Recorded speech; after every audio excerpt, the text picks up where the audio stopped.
ஸ்ரீமதே ராமானுஜாய நமः.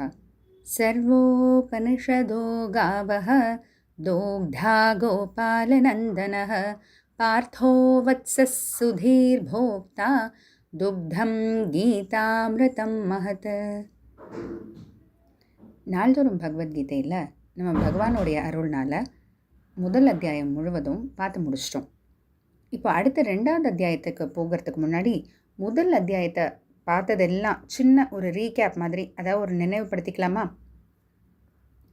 நம்மளுடைய சனாதன தர்மத்தில் விஷ்ணு புராணமோ பாகவதமோ மகாபாரதமோ இது எல்லாம் எப்படி கேள்வி பதில்கள் மூலமாக கிடைச்சதோ அந்த மாதிரி பகவத்கீதையும் நமக்கு கேள்வி பதில் மூலமாக தான் கிடைச்சிருக்கு.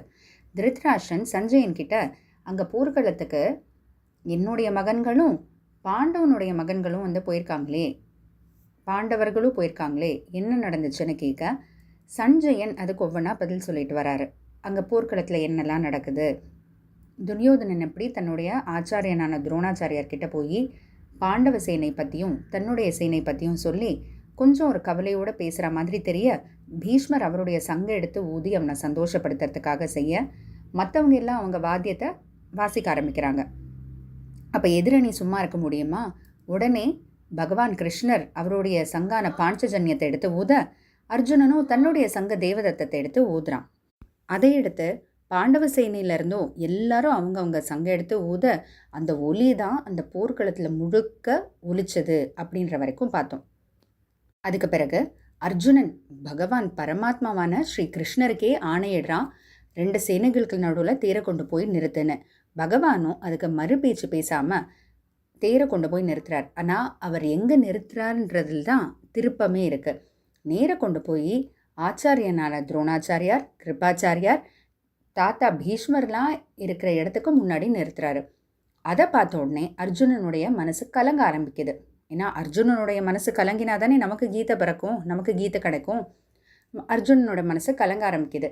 எப்படி நான் என்னுடைய தாத்தாவையே நான் கொலை செய்வேன், என்னோட குருவையே நான் எப்படி கொலை செய்யறது, இது ஒரு பெரிய தப்பு இல்லையா அப்படின்னு தொலைநோக்கு பார்வையோட அர்ஜுனன் யோசித்து பகவான் கண்ணன் இடத்துல தன்னுடைய கவலைகள் எல்லாம் சொல்ல ஆரம்பிக்கிறான். நமக்கும் வாழ்க்கையில் கண்டிப்பாக தொலைநோக்கு பார்வை தேவைங்க.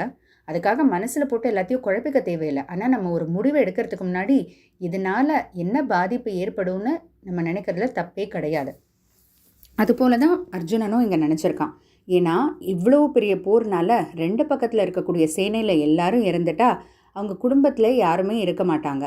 அப்போது குலதர்மங்கள்லாம் அழிஞ்சு போகும். குலதர்மங்கள் அழிஞ்சு போனால் தர்மம் தலை குனிஞ்சு அதர்மம் தலை தூக்க ஆரம்பிச்சிடும்.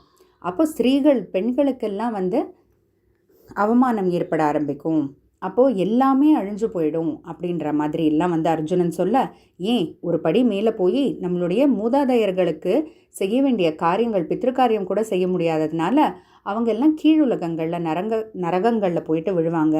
இவ்வளோ பெரிய பாவம் செஞ்சு இந்த மாதிரியெல்லாம் நடக்கிறதுக்கு காரணமாக இருந்த எங்களுக்கு கண்டிப்பாக நரகத்தில் ஒரு இடம் நிச்சயம் அப்படின்ட்டுலாம் அர்ஜுனன் சொல்லி கடைசியில் இதுக்கு மேலே என்னோட கையில் ஆயுதங்களே இல்லாத போது அந்த தார்த்தராஷ்டிரர்கள், அதாவது துரியோதனாதிகள்லாம் எங்களை தாக்க வந்தால் கூட நான் திரும்ப பதிலுக்கு எதுவுமே செய்யாமல் இருப்பேன், அவங்க என்னை கொன்னுட்டா கூட அது ஒரு நல்ல விஷயந்தான் அப்படின்ற அளவுக்கு எக்ஸ்ட்ரீமாக ரொம்ப பயங்கரமாக அர்ஜுனன் பேசி கடைசியில் தன்னோட கையில் இருக்கக்கூடிய காண்டீவத்தையும் வில்லையும் கீழே வச்சுட்டு தேர்தட்டிலேயே சாஞ்சு உக்காந்துட்டான் அர்ஜுனன். கண்ணு ஃபுல்லாக ஒரே சோகம். இப்போது ஒரு க்ஷத்ரியனுக்கு இது ரொம்ப பெரிய விஷயம். ஏன்னா என்றைக்குமே போர்க்களத்தில் நிற்கும்போது கையில் இருக்கக்கூடிய அந்த வில்லும் அம்பும் கீழே விழாமல் இருக்கணும் அப்படின்றது தான் அவங்களுடைய பெருமையே, அவங்களுடைய கௌரவமே. ஆனால் அதையும் தாண்டி அர்ஜுனன் அதை கீழே வச்சுட்டு இதை இப்போ சஞ்சயன் திருதராஷ்டிரன் கிட்ட சொல்கிறான். இந்த மாதிரி அர்ஜுனன் வில்லும் அம்பும் கீழே வச்சுட்டு தானும் தேர்தட்டிலேயே உட்காந்துட்டான் அப்படின்றதோட முதல் அத்தியாயம் முடிஞ்சிருக்கு. இப்போ 2வது அத்தியாயம் ஆரம்பிக்கும் போது யார் இதில் இப்போ கேள்வி கேட்குறாங்க, யார் ஆரம்பிக்கிற மாதிரி இருக்கும்? தொடர்ந்து பார்த்துட்டே வருவோம். ஜெய் ஸ்ரீ கிருஷ்ணா.